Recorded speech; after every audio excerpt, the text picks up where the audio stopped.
Recording चालू।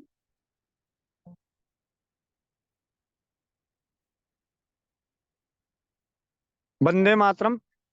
स्वस्थ समृद्ध परिवार निर्माण प्रयास में भाई राजीव दीक्षित जी के व्याख्यानों से प्रेरित और प्रोत्साहित होकर स्वदेशी चिकित्सा के प्रति जागरूकता का कार्य जमीनी स्तर पर और सोशल मीडिया के माध्यम से कर रहे हैं।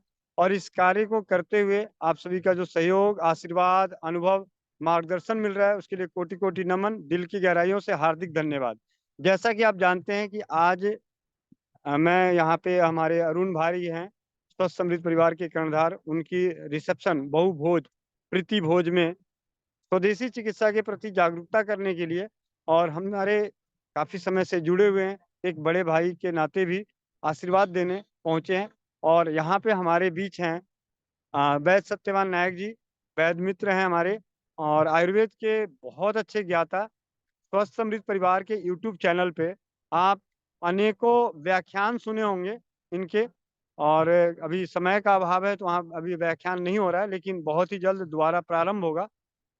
इसके साथ साथ और भी भाई बंधु अलग अलग जगहों से आए हैं, उनका भी परिचय करा लेते हैं। आ, जैसे भी यहाँ पे हैं भैया, आपका नाम? रोशन कुमार, पटना। पटना से आए हैं। आपका नाम? औरंगाबाद से आए हैं। आपका नाम? सीतामढ़ी। आप? पटना। मंटू कुमार, जिला से। तो जैसा कि आप देख रहे हैं कि ये अलग अलग, और ये भैया आप हैं उड़ीसा से। उड़ीसा से, और हमारे आ, परम आदरणीय आयुर्वेद के ज्ञाता सत्यवान नायक जी, जो उड़ीसा से आए हुए हैं। तो अलग अलग जगहों से यहाँ पर आए हैं। और क्यों आए हैं? सिर्फ इस वजह से आए हैं कि जिसकी शादी है, जिसका ये प्रोग्राम है, वहाँ वो शख्स, वो भाई स्वदेशी के प्रति, आयुर्वेद के प्रति, समाज कल्याण के प्रति जमीनी स्तर पर और सोशल मीडिया के माध्यम से अपने जीवन का निर्वाह करते हुए कार्य कर रहे हैं। और आप सभी के साथ स्वास्थ्य फ्रीडम केयर के माध्यम से, जैसा कि आप सब सभी जानते हैं कि जब से स्वास्थ्य फ्रीडम केयर मिला है, उसके माध्यम से हम बहनों तक जुड़ गए। और बहनें ही हैं जो पुनः आयुर्वेद को जीवित रख सकती हैं। आयुर्वेद को जीवित रखना हो तो सबसे पहली कड़ी है रसोई घर। रसोई घर ब्रह्मांड की प्रथम औषधालय है। तो मैं ज्यादा समय ना लेते हुए सीधे सत्यवान नायक जी के पास चलते हैं। और आज के सत्र में आप सभी की तरफ से मैं इनका हार्दिक स्वागत करता हूं कि अपने कीमती समय में यहाँ समय दे रहे हैं। और आयुर्वेद में ग्रंथों के आधार पे हमें, हमारी माँ बहन बेटियों के मासिक धर्म के दिनों में पथ्य अपथ्य ऐसी बहुत सारी जानकारियां मिलेंगी। और आप सभी इससे लाभान्वित होंगे और अपने अपने जीवन में उपयोग करके अपने परिवार को, अपने आप को और अपने द्वारा समाज को स्वस्थ और समृद्ध बनाएंगे। जी, आपका बहुत बहुत स्वागत है। राम राम सभी को, और आप सबका भरत हृदय से धन्यवाद ज्ञापन करता हूँ। जैसे अभी गोविंद भाई ने मेरा परिचय तो दे दिया है। मेरा नाम सत्यवान नायक है।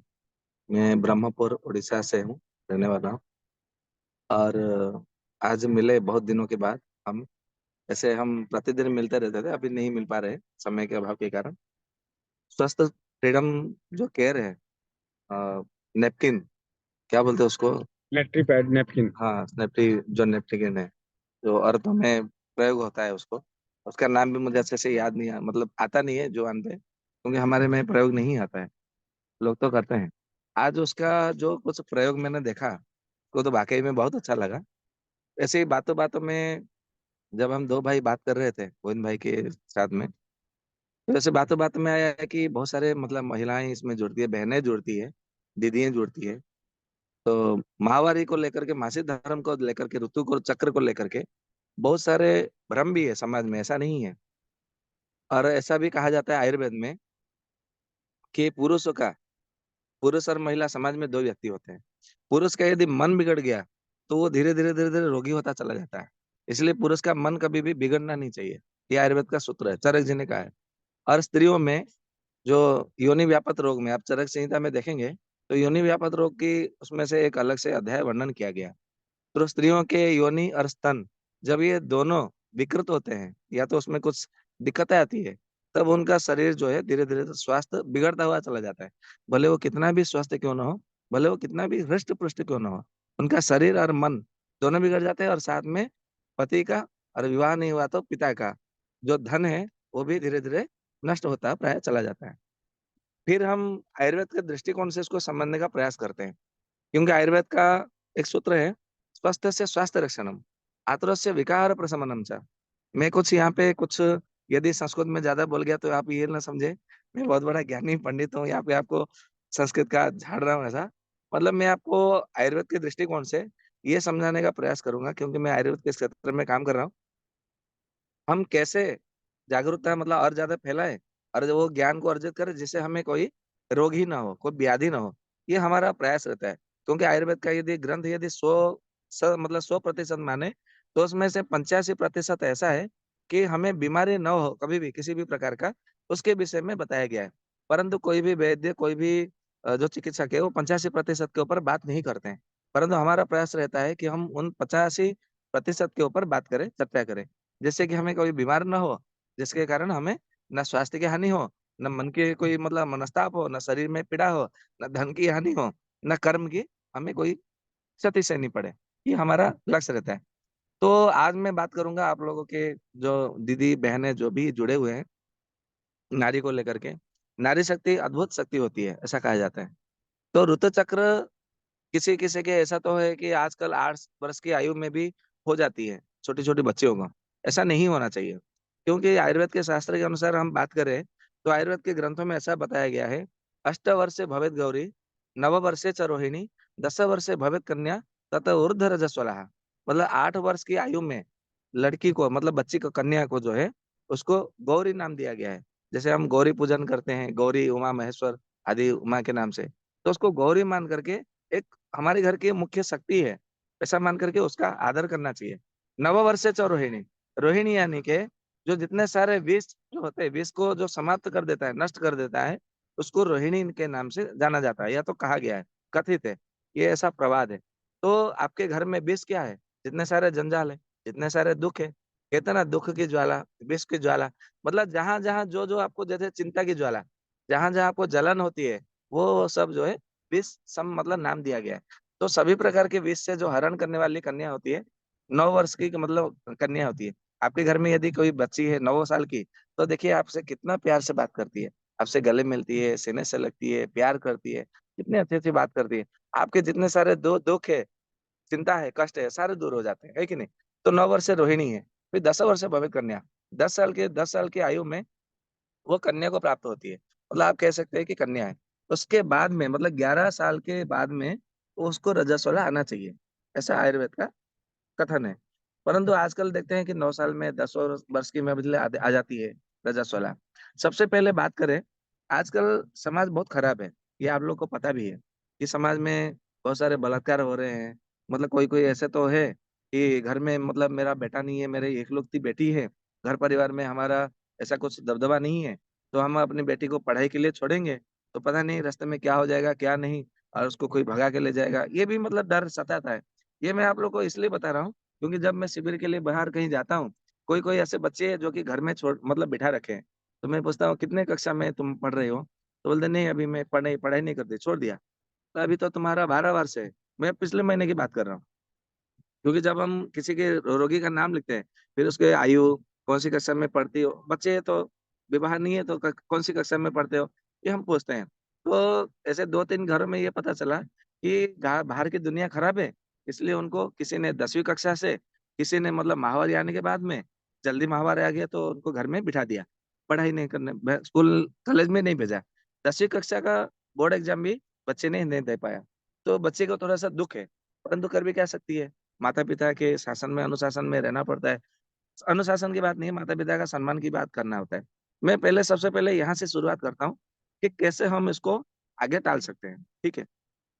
आपको मैं आयुर्वेद के अनुसार कुछ सूत्र के आधार पर बताने जाऊंगा। हो सकता है आपको मेरी बात थोड़ी सी समझ में आए नहीं आए, परंतु मैं उसको सरल करने का, सरल भाषा में समझाने का प्रयास करता हूँ।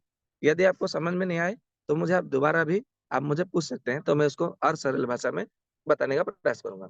हमारे शरीर में जो भी कुछ होता है, रोग होता है, या तो आरोग्य की प्राप्ति होती है, हम कुछ भी क्रियाएं करते हैं, या तो हमारे शरीर में कुछ भी परिवर्तन आता है, ऐसा कहा जाता है कि वो सबके जो आधार है केवल 3 दोष है। एक है वात, दूसरा पित्त और तीसरा कफ। ये सब आपने सुना भी होगा, आयुर्वेद के ग्रंथ किसी के पास है तो पढ़ा भी होगा, और कहीं पे यूट्यूब में आप देखते होंगे आयुर्वेदाचार्य बहुत सारे आजकल तो यूट्यूबर है, तो आपको ये जानकारी मिलती होगी, तो आपको इसमें समझने का कोई कष्ट नहीं है। तो जब हमारे शरीर में कफ शरीर रहता है, कफ दोष मतलब हमारे शरीर में बरकरार रहता है, दूषित नहीं, अच्छी वाली कफ। क्योंकि एक अच्छी वाली कफ होती है, दूसरी बुरी वाली कफ, दूषित कफ होता है। ठीक उसी तरह एक अच्छा पित्त होता है, दूसरा कुपित पित्त होता है। ठीक उसी तरह एक अच्छा वात होता है, गुण होता है, और दूसरा जो है कुपित वात होता है, ऐसा प्रकुपित वात होता है। ऐसे अच्छा भी होता है, बुरा भी होता है। जैसे दिन रात समाज में है, अच्छा बुरा, भला बुरा जैसा होता है, वैसा भी अच्छा और बुरा दोनों होता है वात पित्त कफ में।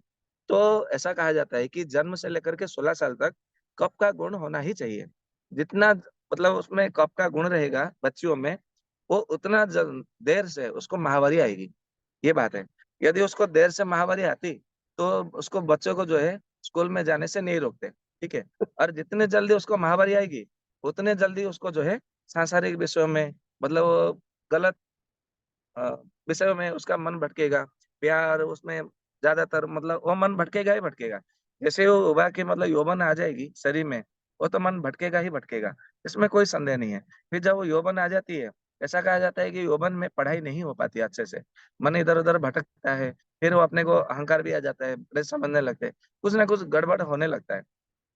तो हम कैसे देर से माहवारी लाएंगे, इसके विषय में चरक जी ने चरक संहिता चिकित्सा स्थान योनि व्यापक रोग एक अध्याय में उन्होंने बताया है, शायद 20वां या 21वां अध्याय में उन्होंने बताया है कि जो अपने शरीर के दोष के अनुरूप उसके जितने आयु में उसको माहवारी आना चाहिए, उसको आना चाहिए। यदि पहले आ गया तो भी उसको रोग होगा, और बाद में मतलब देर हुआ तो भी उसको रोग होगा, क्योंकि उसको सम मात्रा में आना चाहिए। तो आपको तो पता नहीं है कि उसके सही समय क्या है, कितना है। तो चरक जी ने कहा है कि उसको जन्म से लेकर के जब तक उसको माहवारी नहीं आती, या तो 8 साल के बाद। ऐसे तो हम त्रिफला तो सब लोग खाते ही है, आंवले का रस, आंवले का मुरब्बा, आंवले का चूर्ण, आंवले का कुछ भी आंवले है कैंडी, कुछ ना कुछ रूप में हम खाते रहते हैं। नरेश जी ने बताया है केवल उसको जैसे ही 8 साल हो जाए, यदि 8 साल अगर आपने दिया नहीं है, 8 साल हो गया या तो 9 साल हो गया, उसको केवल आंवले का उसको सेवन करना आरंभ कर दीजिए। केवल 2 दिन नहीं देना है, रविवार को और बुधवार को। ये 2 दिन छोड़ करके उसको किसी भी रूप में, उसको आंवले का कैंडी पसंद है तो बाजार से आंवले का कैंडी लेकर के उसको खाने के लिए दीजिए। उसको आंवले का मुरब्बा पसंद है, मुरब्बा खाने दीजिए। आंवले का रस पसंद है, आंवले का रस उसको दीजिए शहद के साथ मिला करके। आंवले का चूर्ण पसंद है तो आंवले का चूर्ण उसको खाने के लिए दीजिए। जैसे भी करके बहाना मतलब बना करके उसको खाने दीजिए। यदि प्रतिदिन रविवार बुधवार ये 2 दिन छोड़ करके यदि आप उसको देते हैं आंवला खाने के लिए, तो जो जल्दी-जल्दी माहवारी आ जाती है, उससे आप बच सकेंगे। इसमें कोई संदेह नहीं है। और ये हमने प्रयोग किया है। मैं आपको एक छोटा-सा अनुभव बताता हूँ, किस्सा बताता हूँ। मैं एक बार गया हुआ था कोरापुट, हमारे ओडिशा में ही। तो कोरापुट में ही ऐसा ही है, कुछ गरीब घर के लोग होते हैं, जो अपने बच्चों को नहीं छोड़ पाते हैं। वो भी ब्राह्मण परिवार से थे, थोड़े गरीब थे। तो उनके गाँव में थोड़े से दूरी पर कुछ अन्य विधर्मियों भी मतलब उनका निवास था। उन्होंने बोला कि "बेस जी ऐसा है कि मेरे बच्चे को अभी मैं सोच रहा हूँ कि स्कूल बंद कर दूँ।" बोला कि "कौन-सी कक्षा में है?" बोले कि 9वीं कक्षा में है, अभी अगले साल से बंद कर दूँगा। बोला "ऐसा क्यों?" बोला "आजकल उसके 2-3 सहेलियाँ जो है, उसका माहवारी आ गया है, तो मुझे लगता है कि इसमें भी आ सकती है, तो मैं इसको बंद करने का प्रयास करता हूँ, सोच रहा हूँ।" बोला "ऐसा नहीं है, वैसा तो ऐसे तो नाड़ी में आ जाता है, मैं कल उसका सुबह में नाड़ी देख लूँगा।" नाड़ी में देखा, और ये कोई मैं आपको हवा में नहीं फेंक रहा हूँ, ये आयुर्वेद का ये नाड़ी विज्ञान है, बहुत बढ़िया, कि उसको बच्चे को कितने दिन के बाद में उसको माहवारी आनी है, या कितने साल में माहवारी आनी है, आप नाड़ी देख करके भी पता कर सकते हैं। वो नाड़ी विज्ञान हमारे ग्रंथों में बताया है, और गुरु शिष्य परंपरा से भी प्राप्त होता है। और मेरे साथ देवदत्त भाई भी है साथ में, उन्होंने 2-3 केस में अनुभव भी किया है। मैंने बताया था कि 15 दिन के बाद में माहवारी आ जाएगी, तो बाहर घूमने मत जाइए। तो बिल्कुल 15 दिन, 20 दिन गए, माहवारी आ गई थी। और भी 2 केस है, जिनको मैंने बोला था कि 2-3 महीने में इनकी माहवारी आने की संभावना है, तो अभी बाहर कहीं घूमने-फिरने मत जाइएगा, नहीं तो दिक्कत हो जाएगी।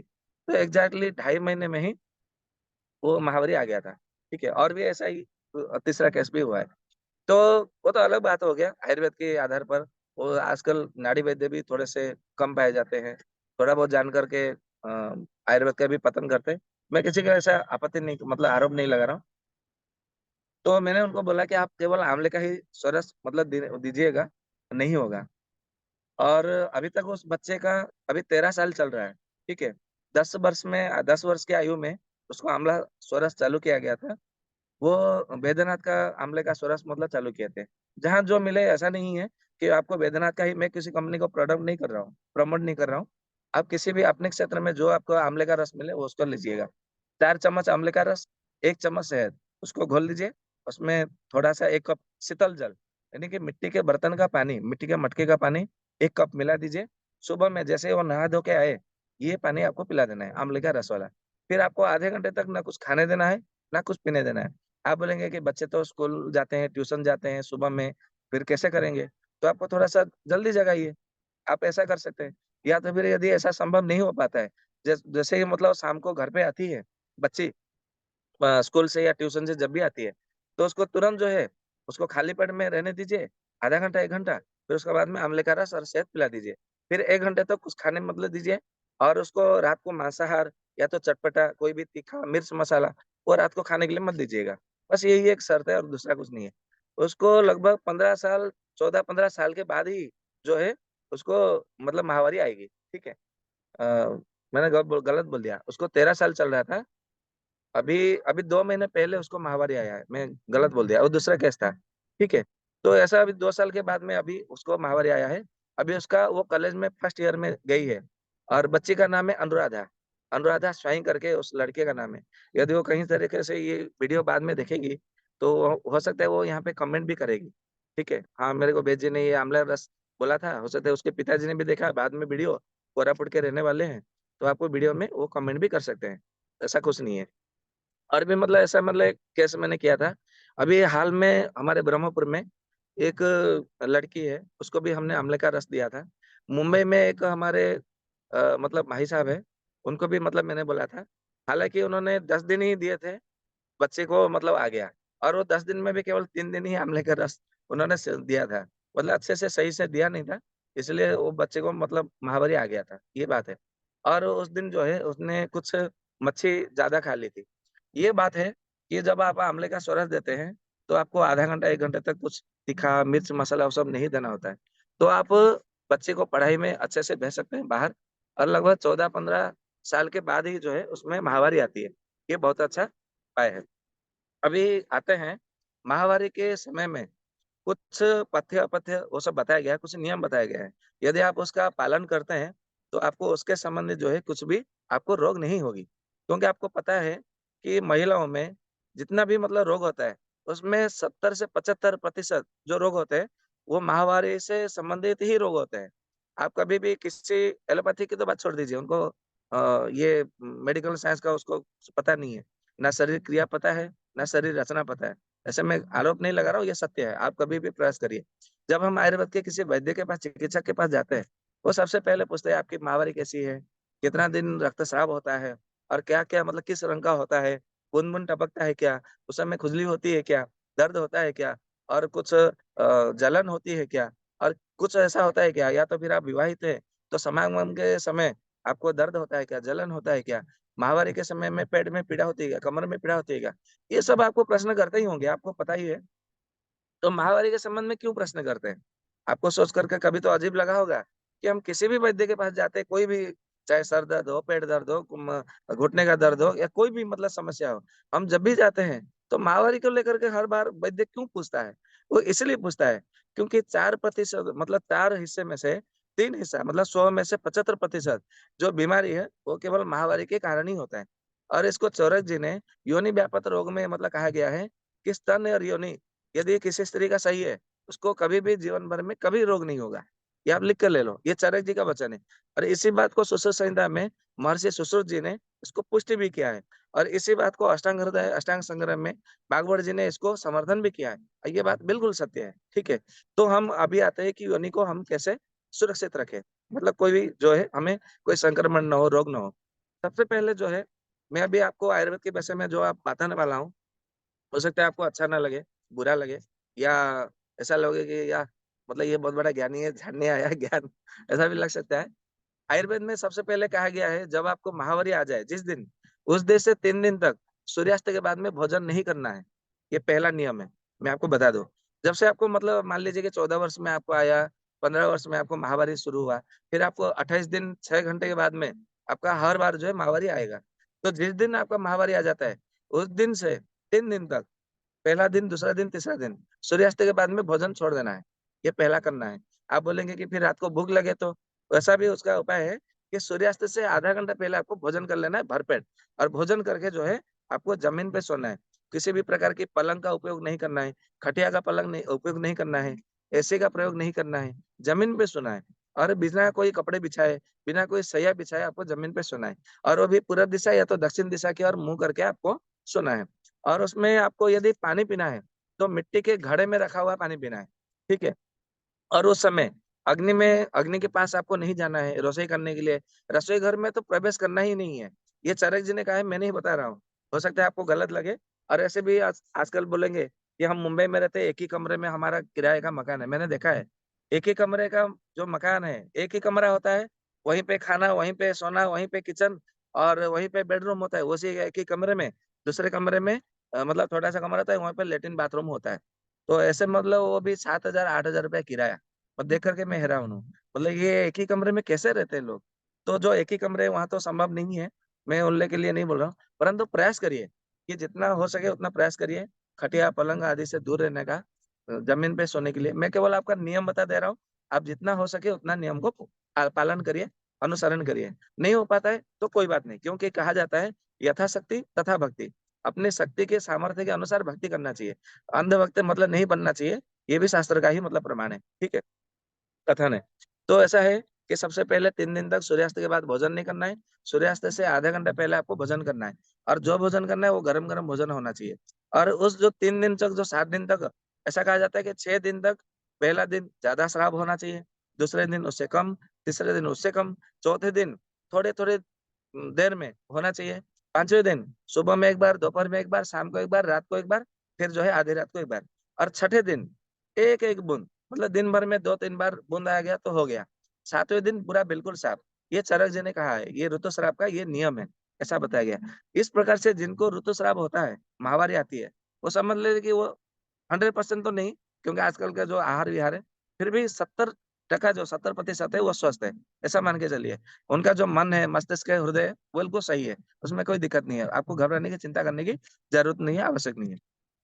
उस जो 6 दिन तक आपको प्रयास करें कि गर्म पानी पीना है, ठीक है।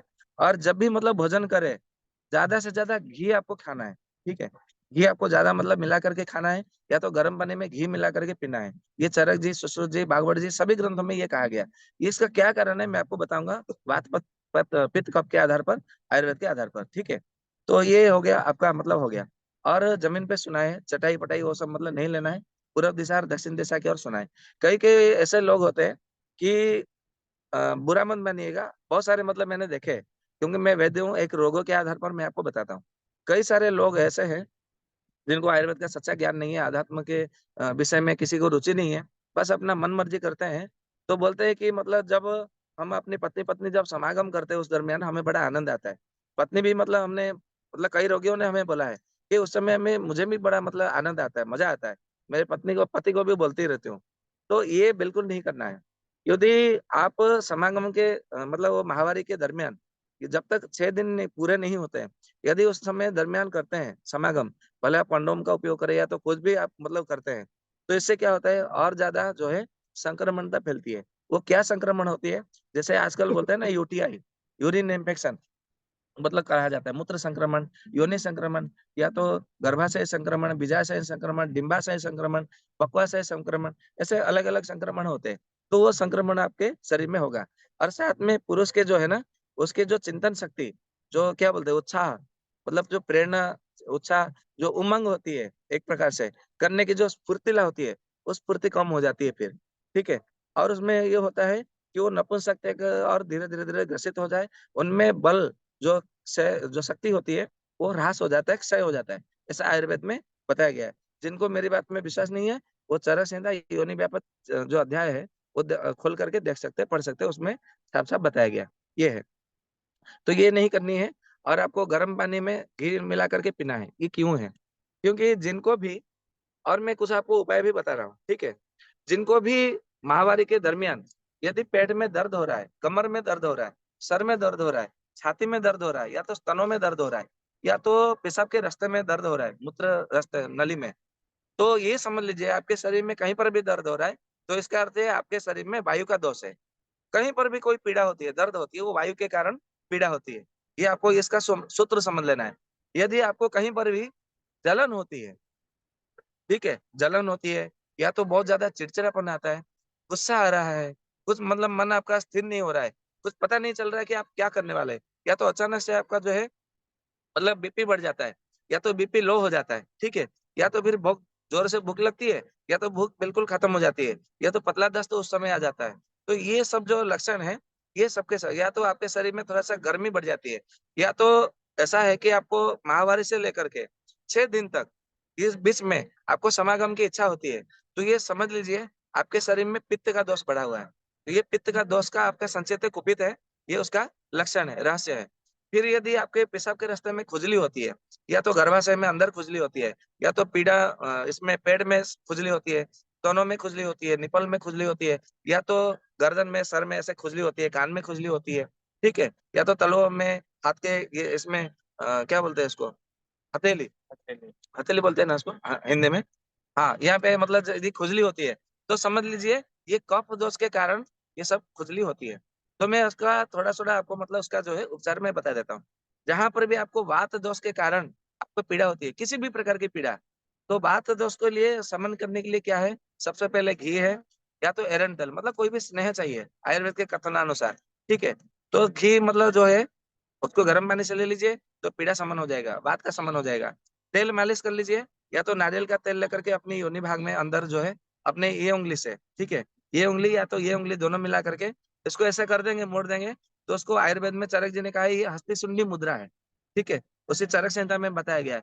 तो हस्ती शून्य मुद्रा बोल करके लेकर के नारियल यदि अगर मालिश करते हैं, तो भी धीरे धीरे फिर आपको लेट जाना है, ठीक है, थोड़ा सा ऊपर करके पैरों को, तो जैसे ही नारियल का तेल अंदर जाएगा, थोड़ा सा आपको आधे घंटे के अंदर जो है पीड़ा शमन हो जाएगी। आप इसके बदले में एरन का तेल प्रयोग कर सकते हैं, या तो जो सूरजमुखी तेल है उसका भी प्रयोग कर सकते हैं, जैतून का तेल भी प्रयोग कर सकते हैं, अलसी का जो तेल है इसको फ्लैक्ससीड ऐसा अंग्रेजी में बोलते हैं, ठीक है, अतसी का तेल जिसको बोलते हैं, तिस्सी का तेल, उसका भी प्रयोग कर सकते हैं, पलाश बीज का भी तेल होता है उसका भी प्रयोग कर सकते हैं। ये सारे बहुत अच्छे हैं, ठीक है, इंद्रायण का बीज का भी तेल आप उसमें प्रयोग कर सकते हैं। तो बहुत अच्छा उसमें प्रयोग मतलब आपको लाभ मिलता है, हमने ये सारे जो उसमें हमने प्रयोग किया हुआ है, ठीक है। तो ये तो बात हो गया आपका पीड़ा शमन होने के लिए। या तो फिर एक तेल है गर्भ विलास तेल, महानारायण तेल, या तो तिल का तेल। ये कोई भी तेल जो है थोड़ा सा आपको हल्का गुनगुना मतलब पानी में उसको रख देना है, तो तेल गर्म हो जाएगा। तो गर्म तेल से जो है यहाँ से मतलब अपने छाती के इस भाग से, यहाँ से लेकर के पूरा योनि तक आपको मालिश कर देना है, लगा देना है, लगा करके छोड़ देना है। तो इसमें आप देखेंगे 10 से 15 मिनट अब उसमें भी मतलब जो पीड़ा हो रही है, वो दर्द से, पेट का दर्द है, उसमें आपको मिल जाएगा छुटकारा। एक आयुर्वेद का ग्रंथ है भेषज रत्नावली करके, उसमें ज्यादातर जो है मतलब 5-6 चीजों को उसमें मतलब बहुत ज्यादा महत्व दिया है। एक है 10 मूल काढ़ा, औषधि के रूप में, यदि कोई औषधि का उपचार करना चाहे तो कर सकते हैं। 10 मूल काढ़ा है, आप उसको उबाल करके काढ़ा बना करके सेवन कर लीजिए। 10 मूल आपके पास नहीं है, तो 10 मूल से कोई भी एक चीज आपको मिल जाए, तो उसका काढ़ा बना करके भी आप ले सकते हैं।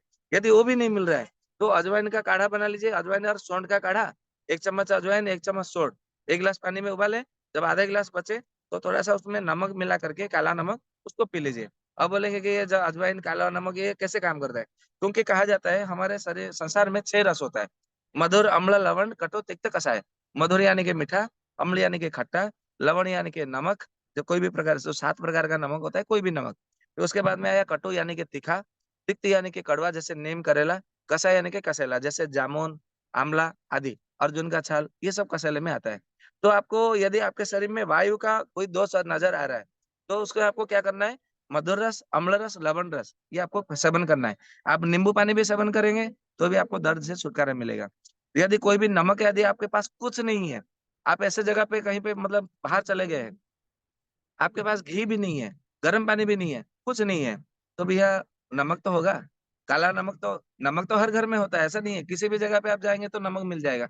आप बोलेंगे कि नमक भी नहीं है, तो मैं आपको एक सूत्र बता देता हूँ। ग्रंथ का नाम है इसमें खारित संहिता और केयदेव निघंटु।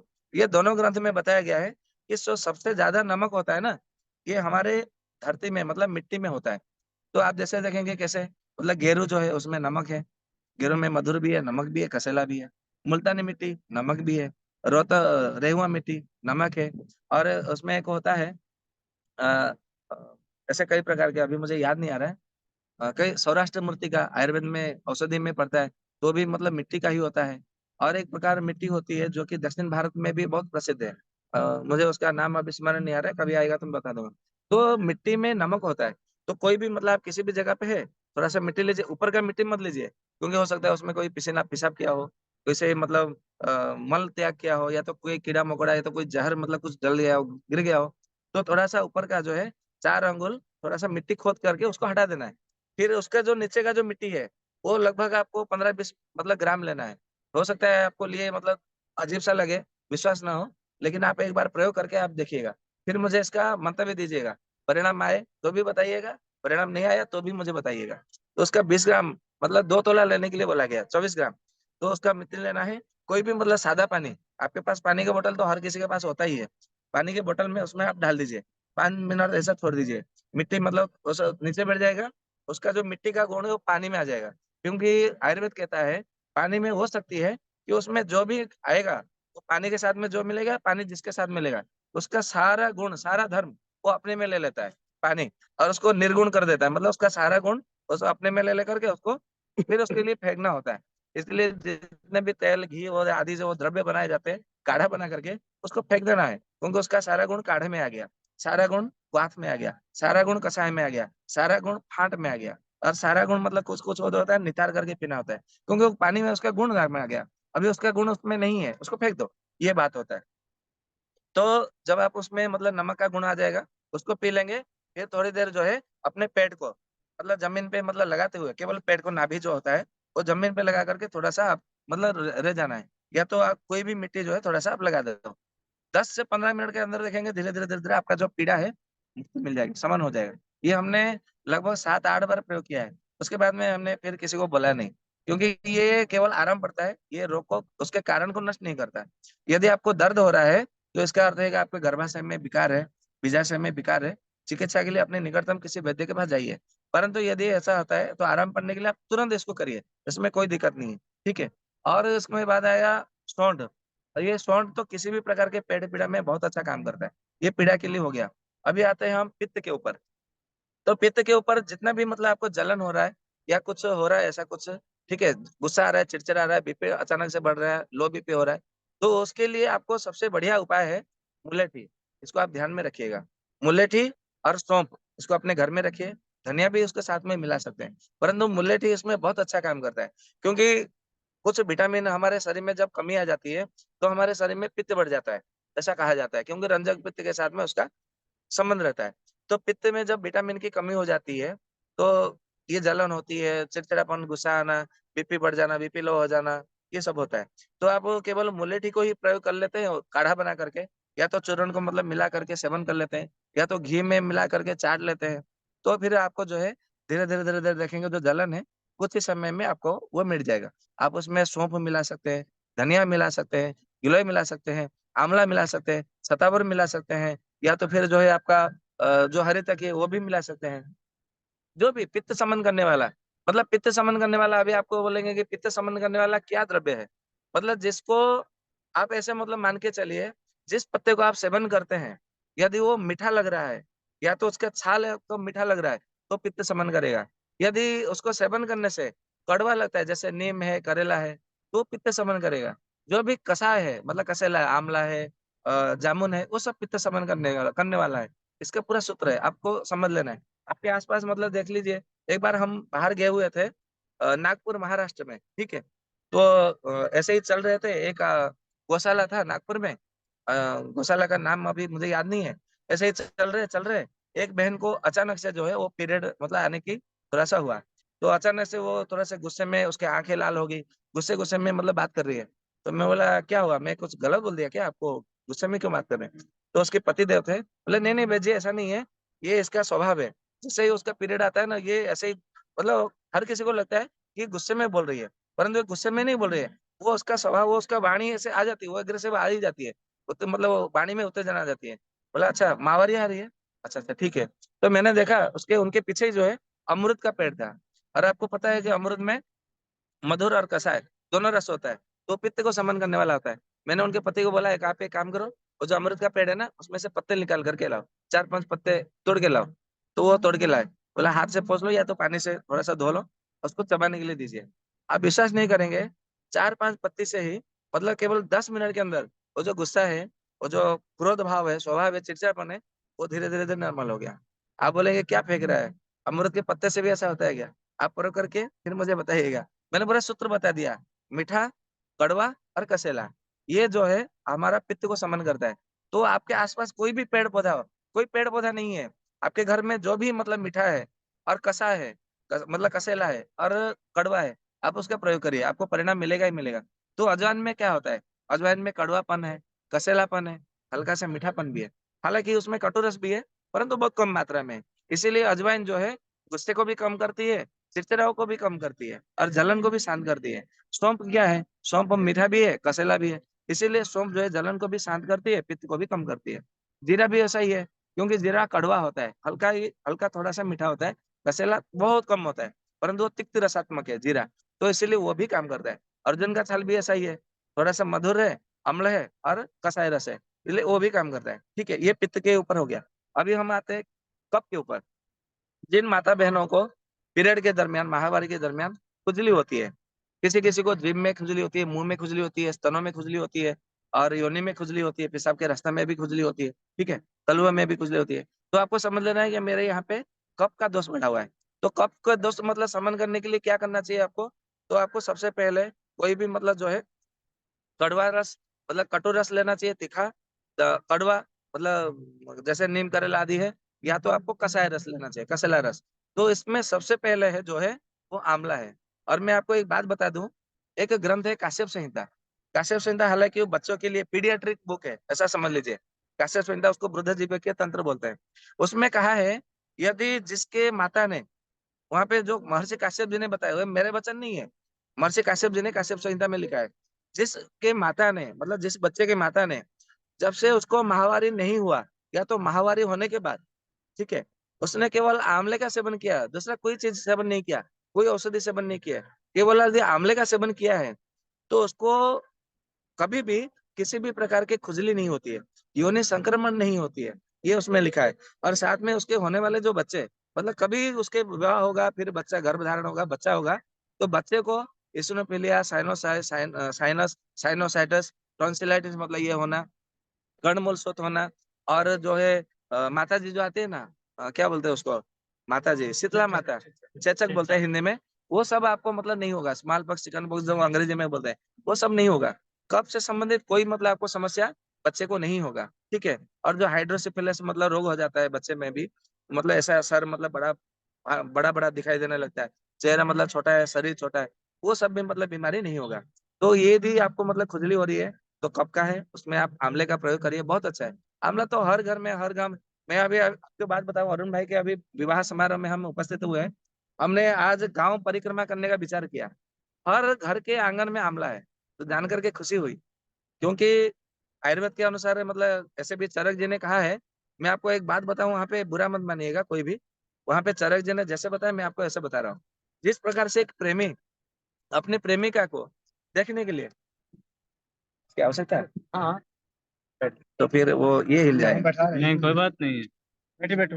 तो जिस प्रकार एक प्रेमी को अपने प्रेमिका की छवि देखने के लिए, एक चेहरा देखने के लिए, केवल झलक देखने के लिए उसको बहाना खोजना पड़ता है कि मैं कैसे जाऊं अपने प्रेमिका को केवल देख लो, चेहरा देख लो, बैठ जाइए आपको, ठीक है। मतलब ये आप लोग भी मतलब अनुभव कर चुके होंगे, प्रेमिका भी अपने प्रेमी को देखने के लिए, केवल झांकी देखने के लिए बहुत प्रयास करती है, बहाना करती है। तो चरक जी ने कहा है अपने चरक संहिता में, और उसी योनि व्यापक अध्याय में, और ये आपको कहाँ पे मिलेगा, तो हमारे जो चक्रपाणी आचार्य है, उनके मतलब चक्रपाणी जो टीका में आप देखेंगे तो आपको ये इसमें वक्तव्य में मिलेगा। कहा है कि जिस प्रकार अपनी प्रेमी अपनी प्रेमिका से, प्रेमिका अपने प्रेमी से मिलने के लिए बहाना खोजता है, मनुष्य को, मनुष्य यानी कि उसमें पुरुष भी आगे, महिला भी आगे, मनुष्य को हर प्रकार से आंवला खाने के लिए बहाना खोजना चाहिए। मतलब आप यहाँ से आप कल्पना कर सकते हैं कि आंवला हमारे लिए कितना बड़ा मतलब फायदे कारक मतलब फल है। परंतु हम उसके फायदे को नहीं जानते। उसको अमृत फल कहा गया है, श्रीफल भी कहा गया है, अमृत फल भी कहा गया है, और एक प्रकार से उसको धात्री भी कहा गया है। धात्री यानी कि धाई माँ। जब हमारा बच्चा, मतलब कोई भी बच्चा जब जन्म होता है, हम भी जन्म होते हैं, तो सबसे पहले धाई माँ से दूध पिलाया जाता है। ये चरक आप बोलेंगे कि ऐसे कैसे, माँ ही मतलब दूध पिलाती है? जी नहीं, माँ कभी दूध नहीं पिलाती। पहले अपने बच्चे को अपना स्तन्यपान जो है ना, धाई माँ ही पिलाती है। आप बोलेंगे कि मतलब आजकल तो पता नहीं है। मैं आपको कुछ ग्रंथों के नाम बता देता हूँ, आप उन ग्रंथों में देखिए। जैसे चरक संहिता है, आप सारी स्थान में देखिए, वहां पे चरक जी ने साफ साफ लिखा है कि सबसे पहले बच्चे को 2.5 माह दूध पिलाना चाहिए।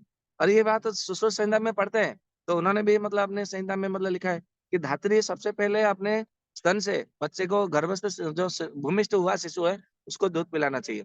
यही बात अष्टांग संग्रह में बागभट जी ने कहा है, यही बात काश्यप संहिता में भी लिखा है, और यही बात प्रसूति तंत्र में भी लिखा है। एक बात यदि एक ही ग्रंथ में मतलब हमें मिलता, तो हम समझते कि ये फेक है या झूठ है।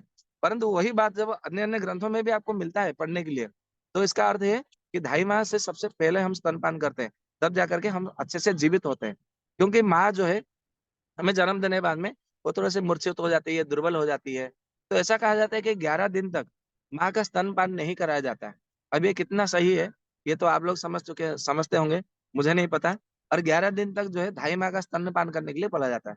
तो हमारे जीवन में धाई को माँ का दर्जा रूप मतलब दिया गया है।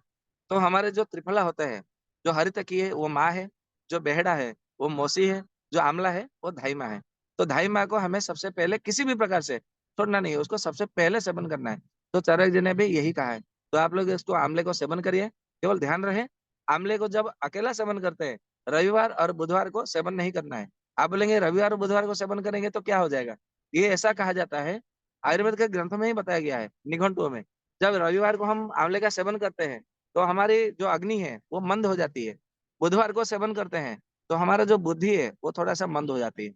तो अपने अग्नि और बुद्धि दोनों की रक्षा के लिए रविवार और बुधवार को आंवले का सेवन वर्जित है। परंतु आप बोलेंगे कि हम तो त्रिफला सेवन करते हैं, तो ऐसा कोई नियम नहीं है। मैंने बोला है आयुर्वेद के शास्त्र के अनुसार कि जब आंवले को हम जब अकेला सेवन करें, उसको एक एक मतलब औषधि के साथ में, तो उसको प्रयोग नहीं, रविवार बुधवार को नहीं करना है। यदि उसके साथ में कुछ आप दूसरा प्रयोग मिला देते हैं औषधि, तो 12 महीना सेवन करिए, आजीवन सेवन करिए, उसमें कोई दिक्कत नहीं है। तो ये मैंने कुछ थे, कोई मैंने बोले थे कि आप थोड़ा सा मतलब कुछ बता दो। थोड़ा सा मैं मतलब मुझे लगता है बहुत कुछ हो गया होगा, आप लोग को शायद विरक्त लग रहा होगा। यदि आप लोग को कोई महामारी को लेकर के कोई शंका है या तो कोई प्रश्न है तो पूछ सकते हैं, तो मैं उसको उसका उत्तर देने का या तो उपचार बताने का भी प्रयास कर सकता हूँ।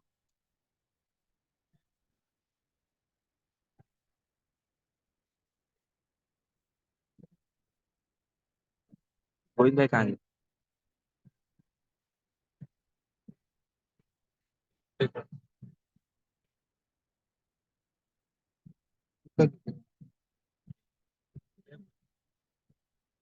हो गया कि चल रहा है? अच्छा।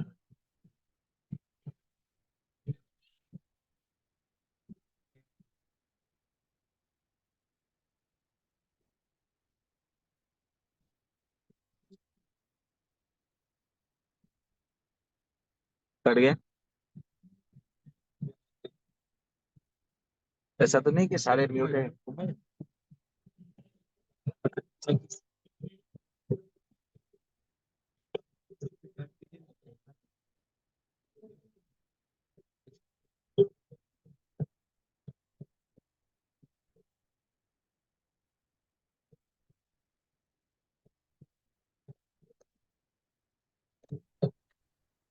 बहुत बहुत धन्यवाद सत्यवान भाई जी, आज आप हमारी मीटिंग में आए और इतनी अच्छी जानकारी हमें दी। सच में आपका बहुत बहुत धन्यवाद।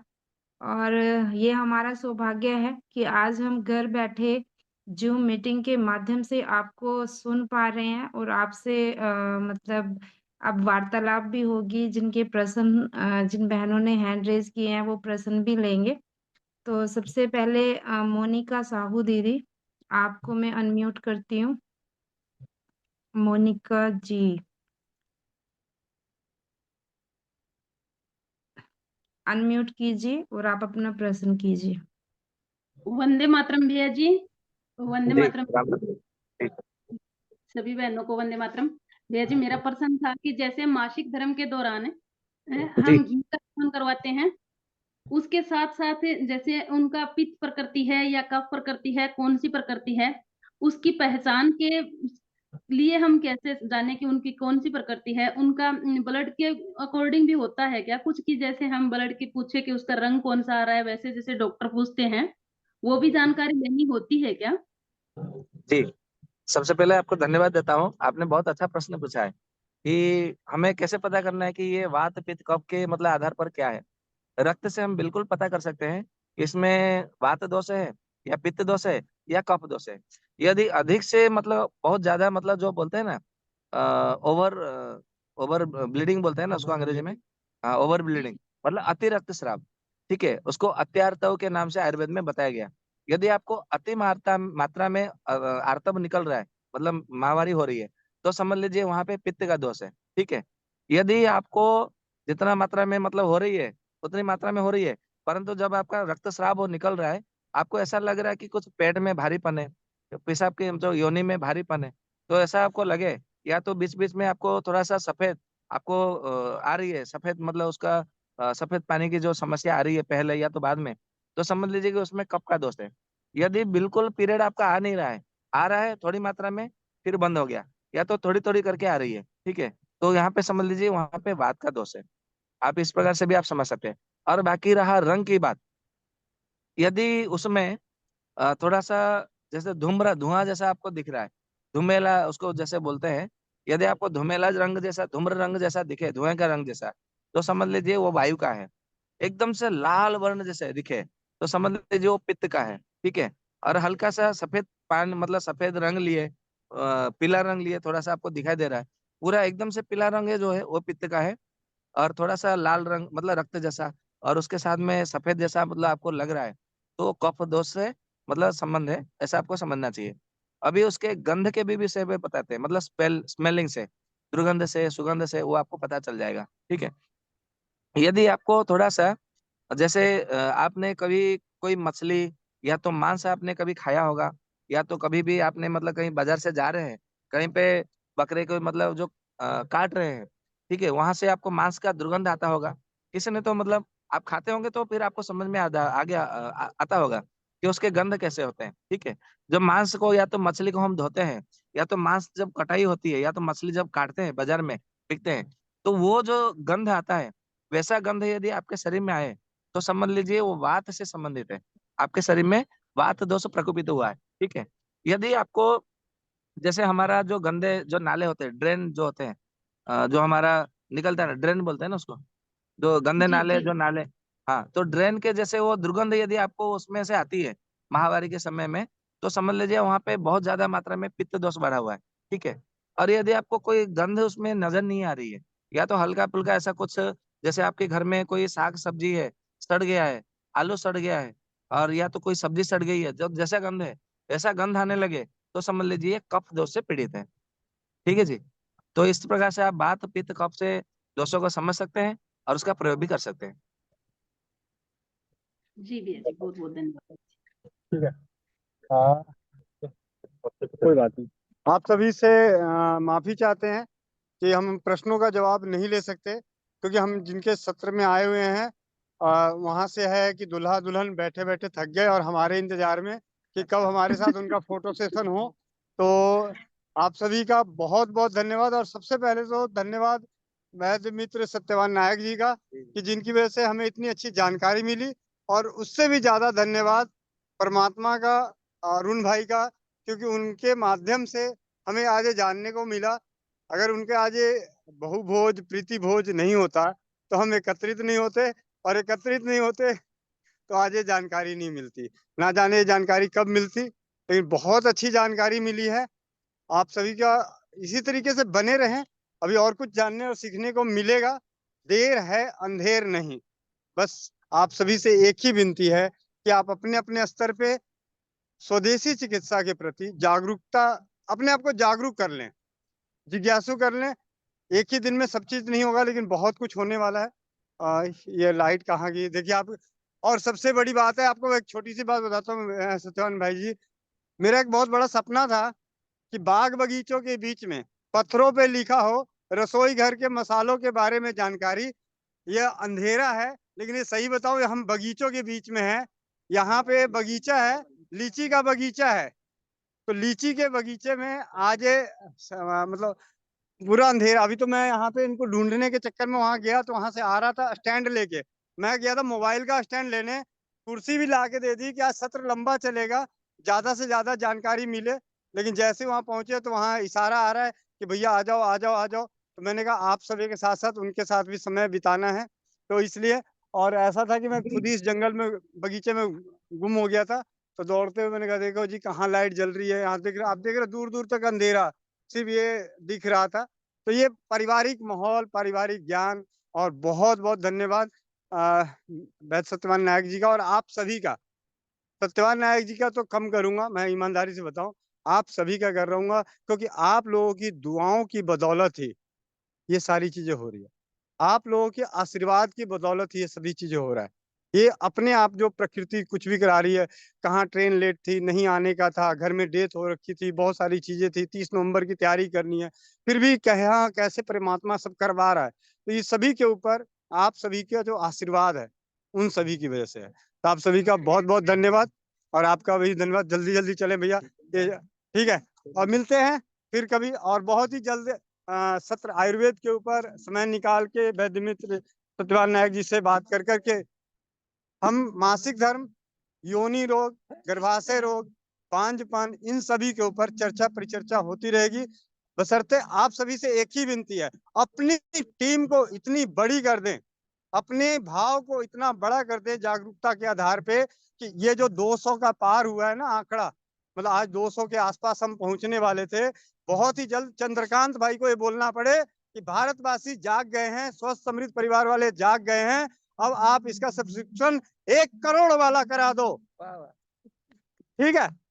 तो आप सभी का, और ये आज का दिन याद रहेगा कि ये शिविर हम यहाँ करने आए थे मुजफ्फरपुर में, प्रीत भोज में, लेकिन वो उससे बहुत ही अच्छा हुआ। तो आप सभी का बहुत बहुत धन्यवाद। आप 2 मिनट बने रहें। अभी अंधेरों के बीच में आप देख रहे हैं, अभी उजालों में दुल्हन दिखाएंगे, स्वस्थ समृद्ध परिवार के कर्णधार की वो दुल्हन, जिसको मेरी छोटी बेटी आगे कहती है पापा पापा दुल्हन बड़ी सुंदर है। तो अभी हम आपको दिखाने जा रहे हैं, तो आप लोग बने रहें बस। तो ये आप देख रहे हैं कि जंगलों से भी, ये जंगल नहीं है, बगीचा है। ठीक है। यहाँ मुजफ्फरपुर पूरे वर्ल्ड में, विश्व विख्यात प्रसिद्ध है लीची के लिए।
पीछे जाओ सामने।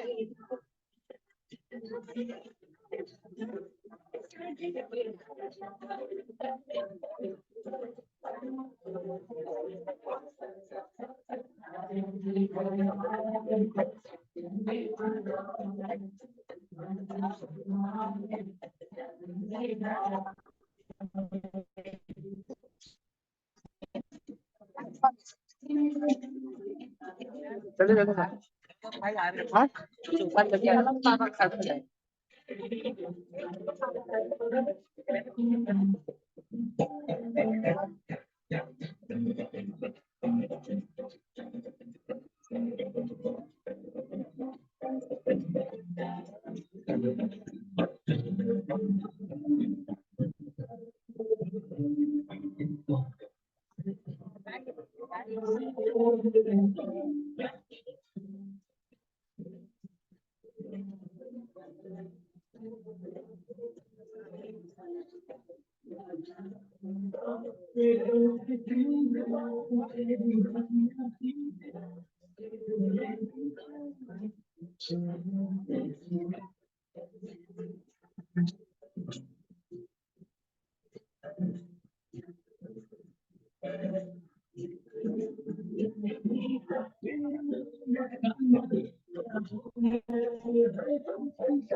इनको भी मिठाई खाना ना, अभी मिठाई मिठाई यहाँ मिल रही है, यहाँ आके खा लो।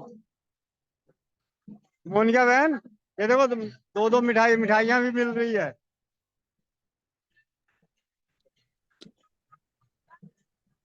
सबके मुंह में पानी आ जाएगा भैया।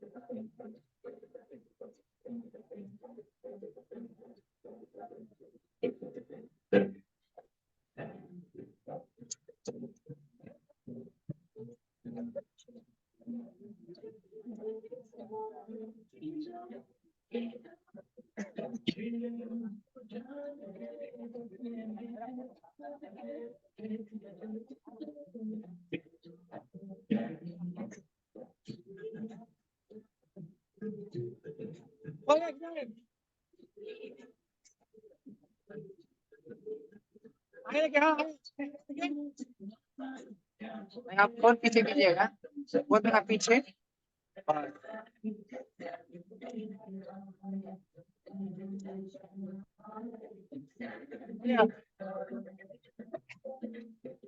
एक सेकंड देखिएगा इधर।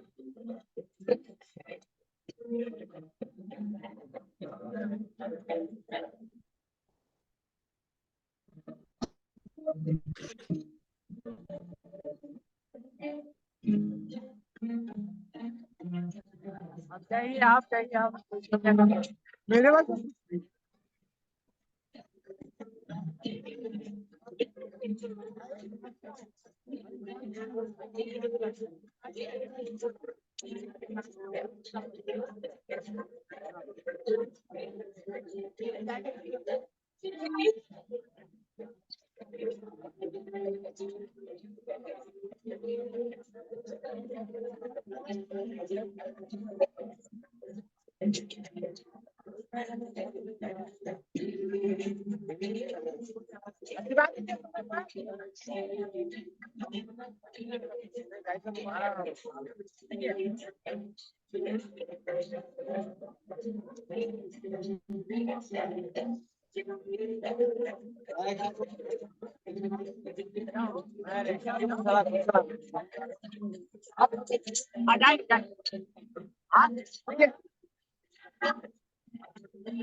क्या करेगा बड़ी बेचारे और उन्हें नहीं पता जिसके गेलो बित्या ये कैसे क्वेश्चन है रो रही थी वो तो हम्म, हम्म,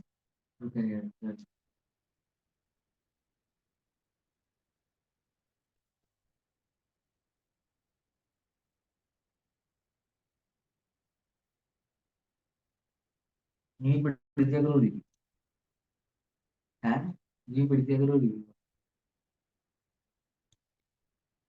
हम्म, नहीं बढ़िया करो रही है